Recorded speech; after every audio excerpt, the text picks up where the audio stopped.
Four Country Reporter went on the air on October 7th, 1972. The time slot was 6:30 Saturday night, immediately after the 6 p.m. newscast.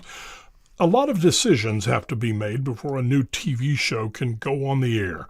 Those decisions were made in the short amount of time between August and October, most of them last minute. In 1972, this stuff was much simpler than it would be today. Nowadays, it usually takes months or years to get a show on the air because everyone has to sit around and talk it to death. Now we talk about the graphics package, the music, the pacing, the mood, the shooting style, and on and on. We might even produce a rough-cut pilot episode and show it to some focus groups to get feedback. Back then, we just did it.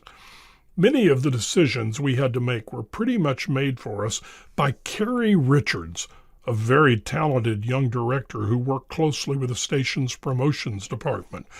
Long before the show was planned, after Frank Magid first suggested that the station pay more attention to the small towns in its ADA, area of dominant influence, the name for the viewing area back then, Carrie produced a lengthy promotional piece to run on Channel 4 several times a day.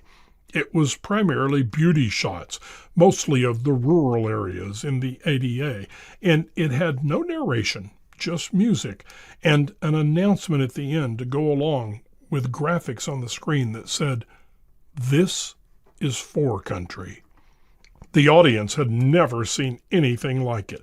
Most promos were fast-paced action shots with the faces of the station's reporters and anchors rushing here and there, looking like they were doing something important. This promo was a breath of fresh air, and the audience responded to it. The tagline, "This is Four Country," became the station's slogan, and Carrie quickly produced other promos. The new show itself was still on the distant horizon. But when it came time to put it on the air, Carrie stepped up and said, "Why don't you just call it the Four Country Reporter?" After some discussion, it was decided to drop "the" and just call it Four Country Reporter. Plain and simple. This is Four Country, and the guy who hosts the show travels around looking for stories, so he's the Four Country Reporter. Then, just as the final editing was being done for the first episode, Carrie had either a lucky moment or a genius moment or a moment of divine intervention. We needed music to open the show, and he said, "I know just the piece."